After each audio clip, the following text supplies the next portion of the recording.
The USS Horizon moved through space like a silver needle threading through the darkness. Captain Jake Morrison stood on the bridge watching the stars shift past the viewport. His crew had been exploring the outer rim for 6 months now, looking for worlds that humans could call home. It was routine work, but important work. Earth needed new colonies, and the galaxy was full of empty planets waiting for the right species to claim them. Jake was 35 years old and had spent half his life in space. He knew the sounds his ship made when everything was working right. He knew when the engines hummed too high, or when the life support systems cycled too often.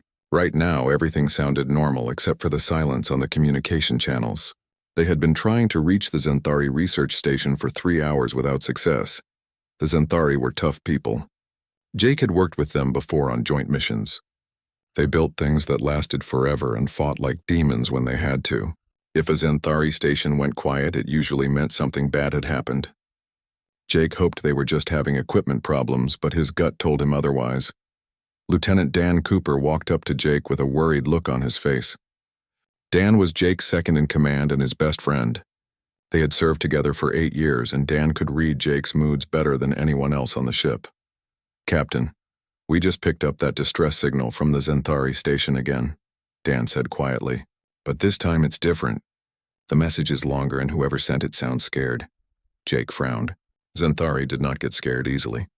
They were one of the strongest species in the Galactic Council. Their homeworld was a harsh place that bred warriors and engineers.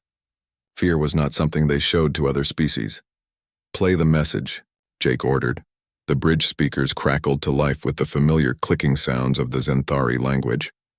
Dr. Linda Hayes stepped forward to translate. Linda was the ship's xenobiologist and could speak 12 different alien languages. She listened carefully to the message, then turned pale. "They say something is hunting them," Linda said slowly. "The station commander reports that 3 of their ships have been destroyed in the past week. Whatever attacked them did not just blow up the ships. It took them apart piece by piece while the crews were still alive inside."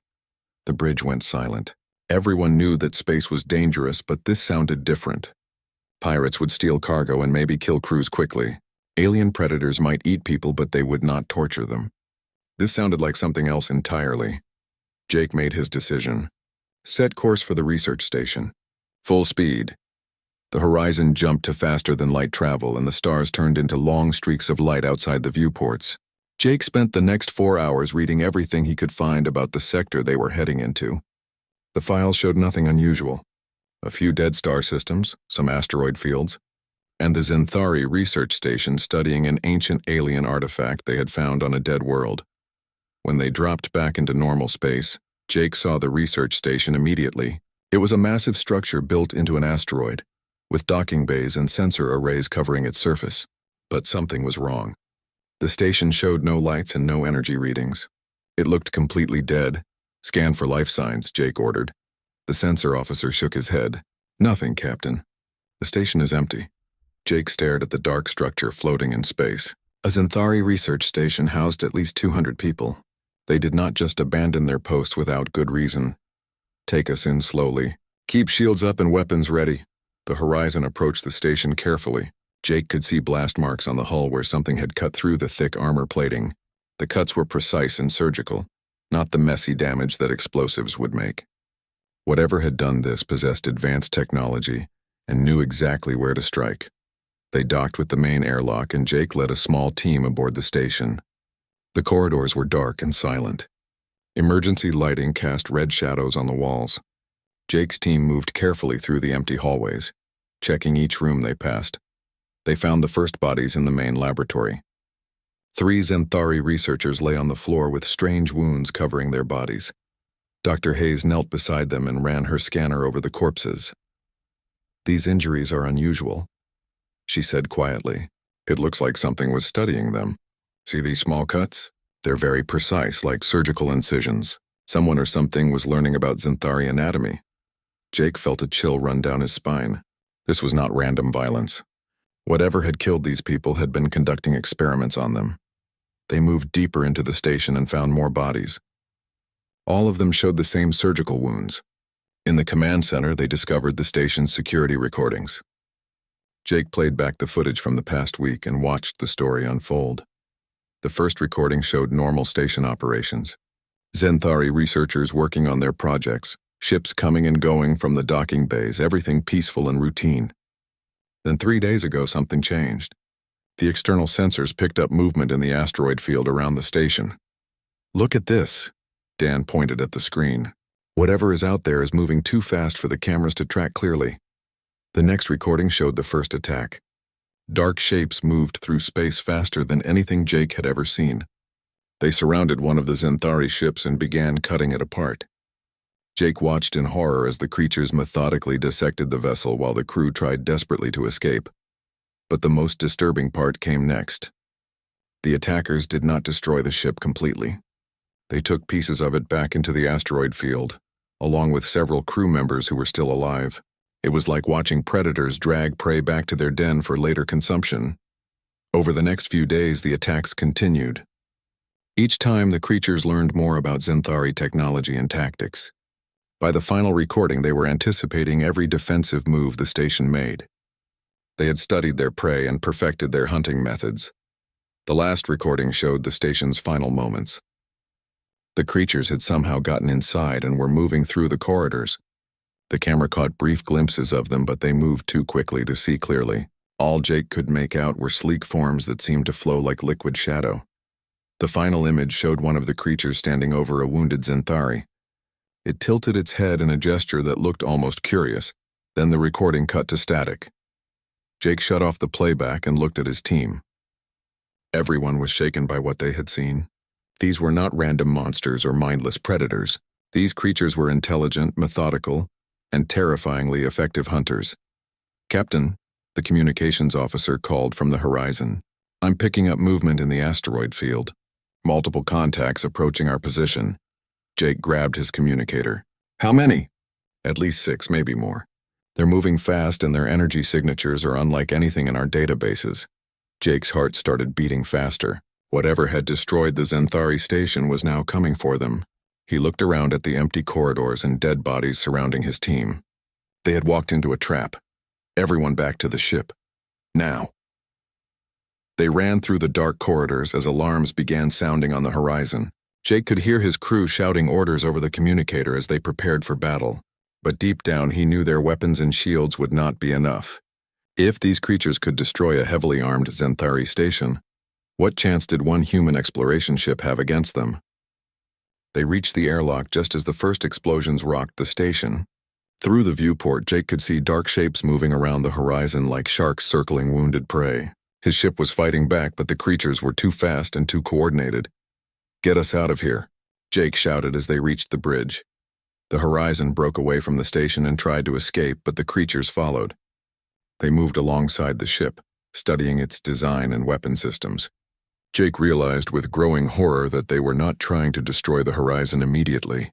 They were learning about human technology the same way they had studied the Zenthari. "Jump to light speed," Jake ordered. "The engines are still charging, Captain. We need 30 more seconds." The creatures began their attack. They struck with surgical precision, targeting the ship's most vulnerable points. The horizon shook under the assault, but somehow managed to hold together long enough for the faster-than-light drive to engage. As the stars stretched into lines of light, Jake looked back at the Zenthari station one last time. In the distance, he could see the creatures regrouping in the asteroid field. They had let the horizon escape, but Jake knew it was not mercy. They had learned what they wanted to know about humans, and now they would use that knowledge to hunt his entire species. The horizon limped toward human space, carrying news that would change everything. Humanity had just encountered the galaxy's apex predator, and the hunt was about to begin. Admiral Lisa Parker stood at the head of the massive conference table in the Galactic Council chambers on Earth. Representatives from 17 different species filled the room, their various forms creating a strange rainbow of alien life. The emergency session had been called within hours of the horizon's return, and the news Captain Morrison brought back had sent shockwaves through the entire galaxy. Lisa was 50 years old and had spent her entire career building bridges between humanity and alien civilizations. She had negotiated trade agreements, settled territorial disputes, and helped establish humanity's place in the galactic community. But nothing in her experience had prepared her for this moment. The holographic display in the center of the table showed the security footage from the Zenthari research station. The alien representatives watched in uncomfortable silence as the dark creatures methodically destroyed their victims. Some of the more sensitive species had already left the room. Others sat perfectly still, their faces showing emotions that Lisa had learned to recognize over the years. Fear, recognition, and something that looked almost like shame. Chairman Vexthaler of the Draknari Empire finally broke the silence. His species looked like 7-foot-tall lizards with golden scales and bright yellow eyes. The Draknari were known throughout the galaxy as fierce warriors who had never backed down from any fight. But now their greatest leader sat hunched in his chair like an old man carrying too many burdens. "We know what these creatures are," Vexthalar said quietly. "We call them the Devourers. They have been the nightmare of every advanced civilization for over 10,000 years. Lisa felt her stomach drop. "You've encountered them before?" The Etherian representative spoke next. Her species looked like tall humans made of pure energy, their bodies glowing with soft blue light. "Our people faced them 8 centuries ago. We lost 12 billion souls before we managed to escape to the hidden worlds beyond the galactic rim. We have been in hiding ever since." A crystalline being from the Vorthak collective added his voice to the discussion. His people communicated through musical tones that their universal translators converted into words. "The Devourers came to our system 300 years ago. We sealed ourselves behind impenetrable barriers and have not ventured beyond our homeworld since. Even now we live in fear that they might return." Lisa looked around the table at species she had always considered powerful and confident. The machine intelligence from Nexus Prime had built fortress worlds that could withstand the destruction of entire star systems. The telepathic Mindari had mental powers that could drive enemies insane from light years away. The bioengineers of the Helix Consortium could create living weapons that adapted to any threat. But every single one of them spoke of the Devourers with the same terrified respect. "How many civilizations have they destroyed?" Lisa asked. Vexthaler activated a star chart that filled the air above the table. Red markers appeared across the galaxy, showing dead systems and extinct civilizations. There were hundreds of them, maybe thousands. Lisa realized she was looking at a graveyard that stretched across known space. "These are the confirmed kills," Vexthaler explained. "But we suspect there are many more. The Devourers do not always destroy completely. Sometimes they take what they want and leave the survivors to rebuild. Other times they drive civilizations into hiding for so long that they forget how to live in the open galaxy." Dr. Martin Stone, Earth's chief xenopsychologist, leaned forward in his chair. Martin was a thin man with gray hair and sharp eyes, who had spent his career studying alien behavior patterns. He had been quiet during most of the meeting, taking notes and analyzing what he heard. "Tell me about their hunting patterns," Martin said. "How do they choose their targets?" The room grew even more uncomfortable. Several representatives shifted in their seats and refused to make eye contact. Finally, an elderly member of the ethereal collective spoke up. Her species had evolved beyond physical form and existed as pure thought, appearing as shimmering clouds of silver mist. "The Devourers do not hunt randomly," she said. "They seek out the strongest civilizations, the most advanced technologies, the greatest warriors. They study their prey for months or even years, learning every strength and weakness. Then they attack with perfect knowledge of how to destroy their enemies." "But why?" Lisa asked.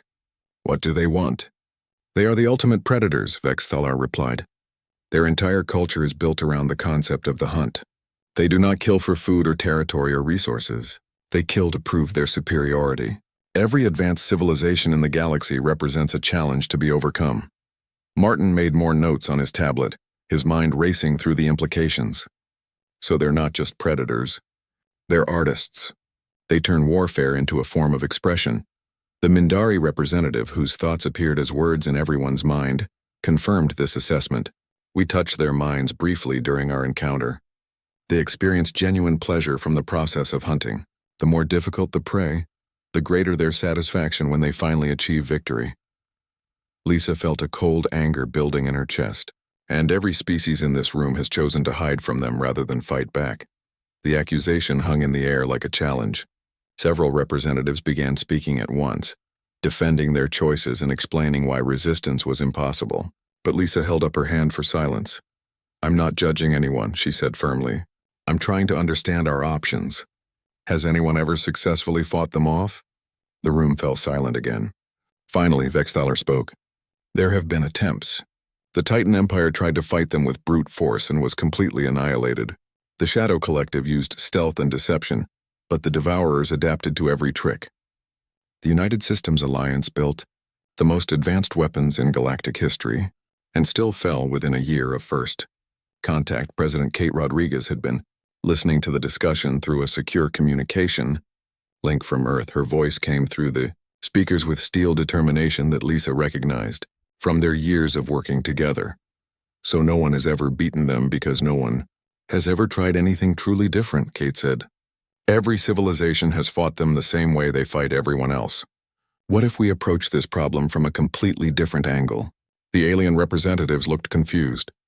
The concept of fighting the Devourers in any way seemed foreign to them after generations of hiding and running. Colonel Rick Barnes, Earth's military liaison to the Council, stood up from his position near the back of the room. Rick was a career soldier who had fought in the Martian Independence War and the Jupiter mining conflicts. He had the kind of practical experience that came from winning battles against impossible odds. The problem is that everyone thinks like prey when they face these creatures, Rick said. But humans have never been prey animals. We're persistence hunters. We don't give up and we don't run away when things get difficult. We adapt and we keep fighting until we find a way to win. The Dreknari chairman let out a sound that might have been laughter or despair. You cannot adapt to perfection, Colonel. The Devourers have had thousands of years to perfect their hunting methods. They know every possible response to their attacks. Every response that other species have tried, Rick corrected, but they've never faced humans before. We might not be the strongest or the fastest or the smartest species in the galaxy, but we're definitely the most stubborn, and sometimes being too stupid to quit is exactly what you need to win. Dr. Stone looked up from his notes with excitement in his eyes. Colonel Barnes makes an excellent point.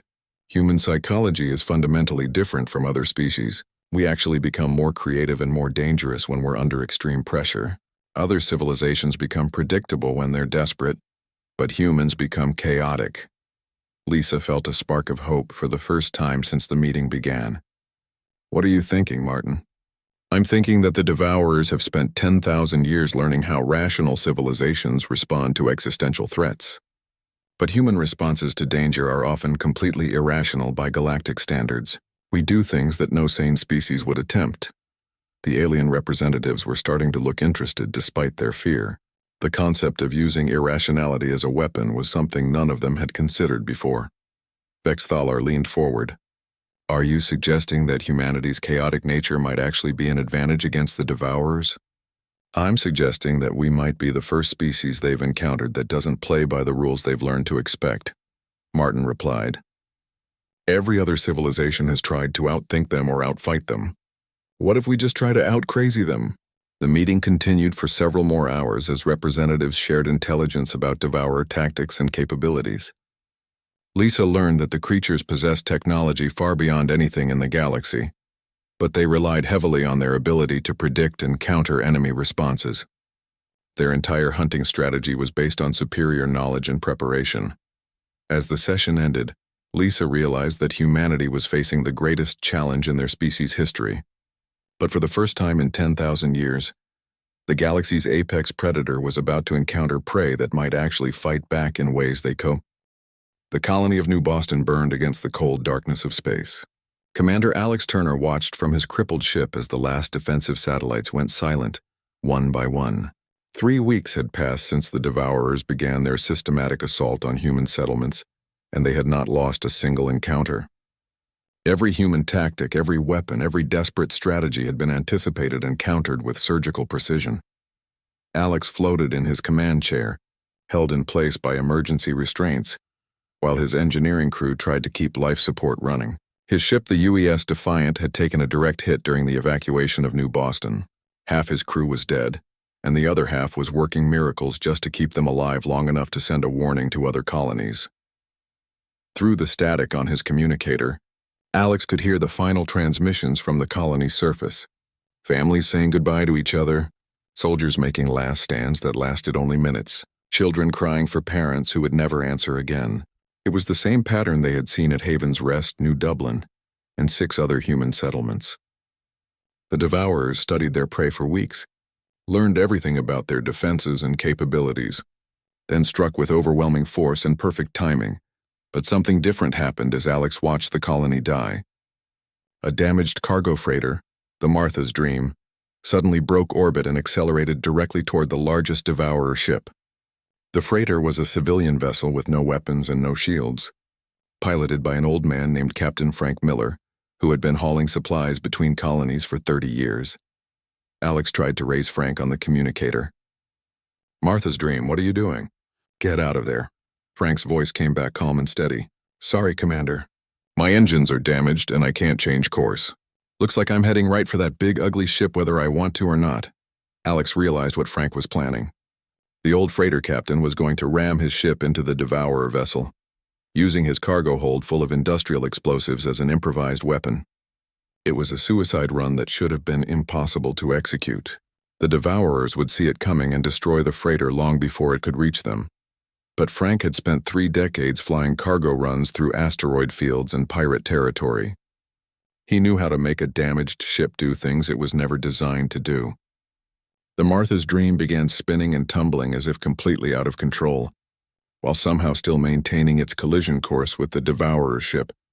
The Devourers fired their weapons at the apparently helpless freighter, but Frank's erratic flight pattern made him nearly impossible to hit. Their targeting systems were designed to track ships flying in predictable patterns, not cargo vessels tumbling end over end while spewing atmosphere and debris. Alex watched in amazement as the Martha's Dream slammed into the side of the Devourer vessel at full speed. The explosion lit up the darkness like a small star, and when the light faded, both ships were gone. Frank Miller had accomplished something that no military force in the galaxy had managed in 10,000 years. He had destroyed a Devourer ship through pure human stubbornness and a willingness to do something that no sane species would attempt. The victory came at a terrible cost. New Boston was still lost and Frank was still dead. But for the first time since the war began, the Devourers had suffered a casualty. More importantly, they had been genuinely surprised by human tactics. 3 days later, Alex found himself in a medical station orbiting Earth, recovering from his injuries while military planners tried to figure out what Frank's success meant for the war effort. Dr. Rachel Morris, a xenopsychologist who had been studying Devourer behavior patterns, came to interview him about what he had witnessed. Rachel was a young woman with short black hair and intense green eyes, who had spent the past month analyzing every scrap of intelligence about the enemy. She had been working with alien scientists from across the galaxy, trying to understand how the Devourers thought and what weaknesses they might have. "Tell me about the moment before Captain Miller rammed their ship," Rachel said. "Did you notice any change in Devourer behavior?" Alex closed his eyes and remembered the battle. They seemed confused. Their weapons kept missing targets they should have hit easily. It was like they couldn't figure out what Frank was trying to do. Rachel made notes on her tablet. That matches what we're seeing in other encounters. The Devourers rely heavily on their ability to predict enemy actions. When humans do something completely irrational, it breaks their decision-making process. But Frank wasn't being irrational, Alex protested. He saw an opportunity and took it. That's good tactics, not craziness. From a human perspective, yes, Rachel agreed. But from the Devourer point of view, using a civilian cargo ship as a weapon against a superior enemy makes no logical sense. They couldn't process that kind of thinking fast enough to counter it. On the other side of the galaxy, Captain Sam Rodriguez was learning the same lesson in a very different way. Sam commanded a rescue mission to recover human prisoners from Devourer ships. Intelligence suggested that unlike other species, humans captured by the Devourers were not immediately killed. They were being kept alive for study. Sam's team had located a Devourer research vessel holding dozens of human captives, including Lieutenant Dan Cooper from the original USS Horizon encounter. The rescue mission should have been impossible. The Devourer ship was heavily armed and surrounded by smaller escort vessels. But Sam had studied Frank Miller's success at New Boston and developed a strategy based on human unpredictability. Instead of attacking the Devourer ship directly, Sam's team disguised their military vessels as damaged civilian craft and approached using distress beacons. The Devourers had learned that humans were willing to sacrifice themselves to save others, so they expected the rescue attempt. What they did not expect was for Sam to use that expectation against them. When the Devourer ships moved to intercept what they thought were helpless civilian vessels, Sam's hidden military ships attacked from a completely different direction. The Devourers had prepared for a desperate rescue attempt by inferior forces. They had not prepared for a coordinated military strike disguised as a humanitarian mission. The battle was fierce but brief. Sam's ships managed to dock with the Devourer research vessel and extract the human prisoners before the enemy could respond effectively. During the rescue, Sam's team discovered something that changed everything they thought they knew about the war. The human prisoners were not just being kept alive. They were being studied with an intensity that bordered on obsession. The Devourers had filled entire laboratories with data about human psychology, physiology, and behavior patterns. They were trying to understand something about humanity that they had never encountered before. Lieutenant Dan Cooper was barely conscious when Sam found him in the research facility, but he managed to share what he had learned during his captivity. The Devourers were not just puzzled by human tactics.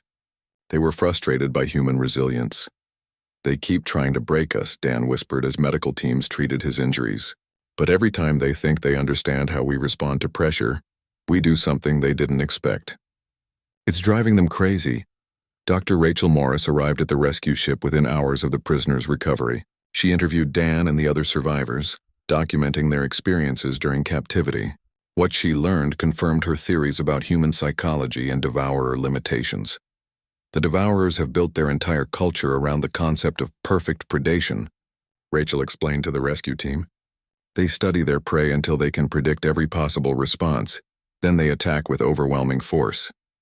But human neural plasticity means we can completely change our approach to problems within days or even hours. Sam looked at the data Rachel had collected from the Devourer research vessel. Charts and graphs covered every aspect of human behavior. But they all ended with the same notation in the alien language. The universal translator rendered it as unpredictable variables and adaptation beyond normal parameters. "They're trying to solve us like a mathematical equation," Sam realized. But humans aren't an equation. We're chaos theory in action. Meanwhile, on Earth, Colonel Rick Barnes was developing new military strategies based on these discoveries. Rick had spent weeks analyzing the successful human encounters with Devourer forces. Frank Miller's sacrifice, Sam's rescue mission, and several smaller engagements all shared the same pattern. Humans won when they abandoned traditional military thinking and embraced their natural tendency toward creative problem-solving. Rick called his new approach chaos, warfare. Instead of trying to outthink or outfight the Devourers, human forces would focus on being as unpredictable as possible. Military doctrine would be thrown out in favor of improvisation. Soldiers would be trained to make decisions that seemed irrational to alien observers but made perfect sense from a human perspective. The first test of chaos warfare came when the Devourers attacked the mining colony on Kepler 442b. Commander Jenny Walsh led the defense using Rick's new tactics. Instead of fighting a traditional battle, her forces used mining equipment as weapons, turned civilian structures into fortifications, and coordinated their defense using strategies that changed every few minutes. The Devourers had SIA. General Paul Henderson stood on the bridge of the UES Battle Axe watching the largest fleet in human history prepare for what might be their final battle. 6 months had passed since the successful defense of Kepler 442b, and the war with the Devourers had entered a new phase. Both sides were learning and adapting. But the changes in the enemy were starting to worry even the most optimistic human commanders. The Devourers were no longer the predictable hunters they had been at the beginning of the war. They had started copying human tactics, using deception and unpredictable attacks of their own. Their ships now flew in chaotic patterns that made targeting difficult. They had learned to use improvised weapons and unconventional strategies. The galaxy's apex predator was evolving in real time, and that evolution was making them more dangerous than ever. Paul looked at the tactical display showing enemy positions near the galactic core.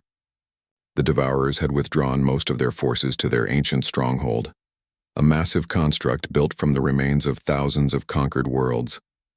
Long-range sensors showed activity levels that suggested they were preparing something big, possibly a final assault that would wipe out humanity and several other species that had started fighting back. The combined fleet represented the largest military cooperation in galactic history. Human ships flew alongside vessels from 17 different alien civilizations. The Dreknari had contributed their most powerful battlecruisers. The Etherian Collective had provided energy weapons that could burn through any known armor.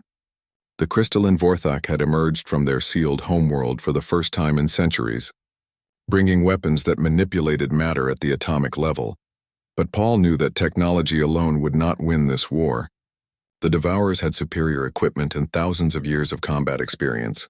What humanity brought to the fight was something else entirely, something that had been spreading to their alien allies as they worked together.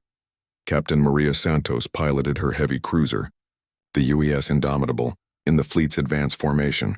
Maria had earned a reputation for impossible victories through tactics that other species called insane. Her ship carried experimental weapons designed by human engineers working with alien scientists, combinations of technology that should not have worked but somehow did. Maria's crew was a mix of humans and aliens who had learned to think like humans. Her tactical officer was a young Dreknari named Kethvar, who had spent months studying human military history.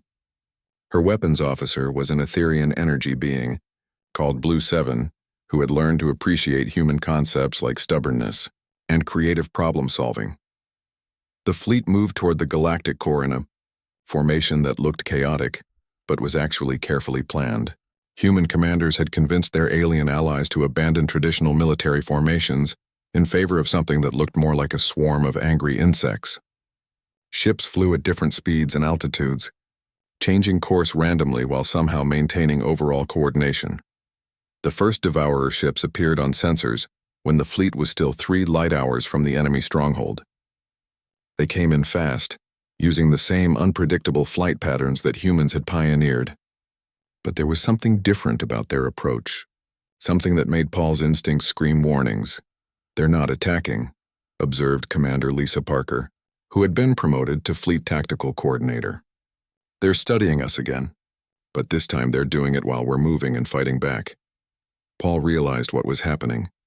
The Devourers had learned from their encounters with humans that static observation was not enough.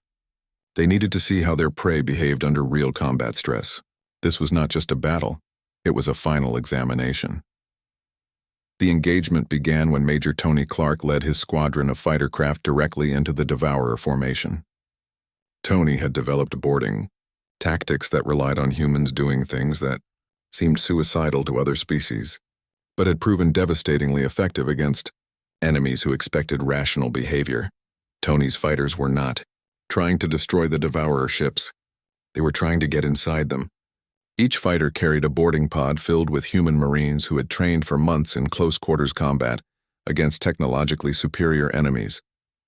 The pods were designed to cut through enemy hulls and deposit armed humans directly into Devourer ships. The tactic should have been impossible to execute. The Devourer point defense systems could track and destroy any conventional boarding attempt. But Tony's squadrons flew like maniacs, using debris fields and their own ships as cover, changing course so rapidly that even advanced targeting computers could not keep up. Dr. Karen Bell watched the battle from the command ship's science station while monitoring communications intercepts from the enemy fleet. Karen had spent the past year learning to decode Devourer language patterns and had made a breakthrough in understanding their psychology that changed everything humans thought they knew about the war. "General, I'm picking up something unusual in their communications," Karen reported. "The Devourers are not just fighting us anymore. They're arguing with each other about how to respond to our tactics." Paul looked at the tactical display where human boarding pods were successfully penetrating Devourer ship hulls despite impossible odds. "What kind of arguments?" "It's hard to translate exactly, but it seems like they're having philosophical disagreements about the nature of perfection. Some of them want to stick to their traditional hunting methods while others think they need to embrace the chaos we've introduced." The battle continued for hours as human and alien forces pressed their attack against the Devourer stronghold. Captain Santos led her ship on a direct assault course that took her through the heaviest enemy defenses, using her fusion reactor as an improvised weapon when her conventional armaments were exhausted. The Indomitable rammed through 3 Devourer cruisers before exploding in a blast that cleared a path for the rest of the fleet. But the real breakthrough came when Tony Clark's Marines successfully boarded the largest Devourer ship and discovered something that changed the entire nature of the conflict. The enemy vessel was not just a warship, it was a museum. The Devourers had preserved examples of every civilization they had ever conquered, keeping artifacts and records like trophies of their perfect hunts. Among those trophies, the human Marines found something unexpected: Devourer juveniles, young members of their species who had never experienced actual combat. These creatures looked different from the adult hunters, less streamlined and more curious. When confronted by armed humans, they did not attack. They tried to communicate. Lieutenant Colonel Steve Turner led the boarding party that made first contact with the Devourer young. Steve was a career Marine who had survived battles that should have killed him through a combination of training, luck, and the stubborn human refusal to accept defeat. He was not prepared for alien children who seemed genuinely interested in learning about human culture. The young Devourers spoke in musical tones that the universal translators rendered as questions about human creativity and adaptation. They wanted to know how humans could change their thinking so quickly, how they could work together despite being so different from each other, how they could find hope in situations that seemed hopeless. Through these conversations, Steve learned that the Devourer species was facing an internal crisis. They had achieved perfect efficiency in hunting and warfare, but in doing so they had lost the ability to grow and change. Their youth were becoming restless, questioning whether perfection was worth the cost of stagnation. The adult Devourers had hoped that conquering humanity would prove that their traditional methods were still superior. But human unpredictability and adaptability were forcing them to evolve whether they wanted to or not. Some of them welcomed this change, while others saw it as a corruption of their pure predator nature. As the battle reached its climax, something unprecedented happened. A massive Devourer ship approached the human fleet under a communication flag.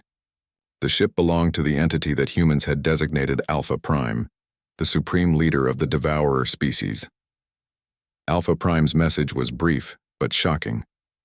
Instead of demanding surrender or issuing threats, the ancient predator was proposing a meeting. Not a negotiation for human surrender, but a discussion about the future of both species. Admiral Lisa Parker received the message aboard her command vessel and realized that the war had reached a turning point. The galaxy's apex predator was ready to talk, which meant they were no longer certain that hunting and killing were the only ways to interact with other species. The meeting would take place at the Devourer stronghold, surrounded by the wreckage of 1,000 conquered civilizations. But for the first time in 10,000 years, representatives of prey species would enter that place as equals rather than victims. General Henderson looked at his battered fleet and realized they had accomplished something no military force in galactic history had managed. They had not just survived an encounter with the Devourers, they had forced the ultimate predators to question their own nature. The final phase of the war was about to begin, but it would not be decided by weapons and tactics. It would be determined by ideas, by the human belief that growth and change were more powerful than perfection and stagnation. The galaxy was about to die. The Devourer stronghold was a monument to 10,000 years of perfect hunting. Captain Jake Morrison walked through corridors lined with the preserved artifacts of extinct civilizations, each one representing a species that had fallen to the galaxy's apex predators. The walls displayed weapons, artwork, and technologies from races that existed now only in these dark halls. Jake had volunteered to be part of the human delegation that would meet with Alpha Prime. Admiral Lisa Parker had chosen a small team that included military officers, scientists, and diplomats. But Jake was there for a different reason. He had been the first human to encounter the Devourers, and Alpha Prime had specifically requested his presence at the negotiations. Dr. Linda Hayes walked beside Jake, her scanner recording everything they saw. The xenobiologist had spent months studying Devourer technology and culture, trying to understand how a species could become so focused on hunting that they built their entire civilization around it. What she was seeing in the stronghold confirmed her theories about Devourer psychology. "Look at how they've organized everything," Linda whispered as they passed through a gallery dedicated to the Titan Empire. "They're not just keeping trophies. They're studying every species they've conquered, learning from their strengths and weaknesses." Colonel Rick Barnes examined the defensive systems they passed along the way. The stronghold was protected by weapons that could destroy entire fleets, but Rick noticed something interesting. Many of the defensive positions had been modified recently, incorporating design elements that looked suspiciously human in their chaotic unpredictability. "They've been learning from us," Rick observed, "but they're not just copying our tactics. They're trying to understand the thinking behind them." The delegation was escorted by young devourers who moved with fluid grace, but lacked the predatory intensity of the adult hunters. These juveniles seemed curious about their human visitors, asking questions through universal translators about Earth culture and human history. Their escorts were clearly fascinated by concepts like cooperation, creativity, and the human tendency to help others even at personal cost. Dr. Karen Bell had spent the journey to the stronghold, preparing for what might be the most important conversation in galactic history. Her studies of devourer psychology had revealed that their species was facing an evolutionary crossroads. They had achieved perfect efficiency as hunters, but perfection had come at the cost of growth and adaptation. "They're stuck," Karen explained to the delegation during their final briefing. "They've optimized themselves so completely for hunting that they've lost the ability to change. But our chaotic human nature is forcing them to evolve whether they want to or not." The meeting chamber was a vast space at the heart of the stronghold, surrounded by viewing galleries that displayed the conquered territories of the Devourer Empire. Alpha Prime waited at the center of the room, a being that embodied thousands of years of predatory evolution. The creature was larger than the other Devourers Jake had seen, with additional limbs and sensory organs that marked it as the ultimate hunter. But something was different about Alpha Prime. The ancient predator moved with uncertainty that Jake had never seen in any Devourer before. Its communications carried undertones of confusion and what humans might recognize as frustration. "You have changed us," Alpha Prime said without preamble. "For 10,000 years we have been perfect hunters, superior to all prey species in the galaxy. But your kind does not behave as prey should behave." Admiral Parker stepped forward as the senior human representative. "We don't see ourselves as prey. Humans have always been persistence hunters on our homeworld. We're used to facing challenges that seem impossible and finding ways to overcome them." "This is what confuses us," Alpha Prime replied. "Every other species becomes predictable when faced with extinction. They fall back on their evolved responses and we counter those responses with perfect efficiency. But humans become more unpredictable under pressure. You invent new ways of thinking when the old ways fail." Dr. Bell moved closer to Alpha Prime, her scientific curiosity overcoming her fear of the galaxy's most dangerous predator. "You're experiencing cognitive dissonance. Your entire worldview is based on being the perfect hunter, but we've proven that perfection can be defeated by chaos and creativity." The ancient being studied her with eyes that held the wisdom of millennia. "Your species has forced us to question everything we believed about strength and superiority. Some of our kind see this as corruption of our pure nature. Others believe it is an opportunity for growth we have not experienced since our youth." Jake realized that this was not really a negotiation between enemies. It was a conversation between two species trying to figure out how to coexist in a galaxy that had room for both predators and persistence hunters. "What do you want from us?" Jake asked directly. Alpha Prime was silent for a long moment before responding. "We want to understand how you do it. How do you remain adaptable while still being effective? How do you cooperate with other species while maintaining your unique nature? How do you find strength in chaos rather than order?" The questions revealed something that shocked the human delegation. The galaxy's apex predator was not just curious about human nature, they were envious of it. The Devourers had achieved perfect efficiency, but had lost the ability to grow and discover new possibilities. Before anyone could answer, alarms began sounding throughout the stronghold. The viewing displays showed massive energy signatures approaching from beyond the galactic rim. Something ancient and powerful was heading toward Devourer space at incredible speed. Alpha Prime's demeanor changed instantly from curious to concerned. "The ancients have awakened. We had hoped they would remain dormant for another 1,000 years." Dr. Hayes checked her scanners and felt her blood turn cold. "What exactly are the ancients?" "Machine intelligences from before our time," Alpha Prime explained. "They consider all biological life to be inefficient and chaotic. Every few millennia they emerge to cleanse the galaxy of what they see as evolutionary mistakes." Jake looked at the tactical displays showing the approaching threat. The ancient machines moved with purpose and overwhelming force that made even the Devourers look weak by comparison. "How do you usually deal with them?" "We hide," Alpha Prime admitted. We retreat to the deepest parts of space and wait for them to return to dormancy. But your war with us has created energy signatures that have drawn their attention earlier than expected. The irony was not lost on anyone in the room. The conflict between humanity and the Devourers had awakened something that threatened both species equally. For the first time in galactic history, the apex predators needed help from their prey. Colonel Barnes studied the tactical situation and came to a rapid conclusion. Neither of our species can handle this threat alone. But together, combining human adaptability with Devourer technology and experience, we might have a chance. What happened next surprised everyone in the room. Alpha Prime did not hesitate to accept the proposal. The ancient hunter understood that survival sometimes required cooperation with former enemies. Your chaotic tactics, combined with our precision, might be effective against opponents who expect rational responses. Alpha Prime agreed, but this partnership would change both our species permanently. Admiral Parker looked around at her delegation and saw determination in every human face. We've never been afraid of change. The question is whether you're ready to evolve beyond being perfect hunters. The next few hours saw the most unprecedented cooperation in galactic history. Human engineers worked alongside Devourer technicians to develop new weapon systems. Military strategists from both species planned joint operations that combined human unpredictability with Devourer precision. Scientists shared knowledge that had been kept secret for millennia. The ancient machines arrived within days, bringing destruction that threatened every living world in the galaxy.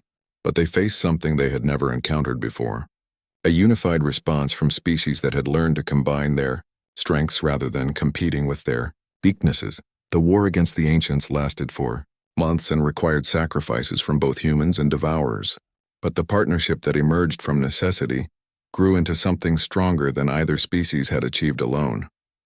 Humans taught the Devourers how to embrace change and growth, while the Devourers showed humans the value of precision and long-term thinking.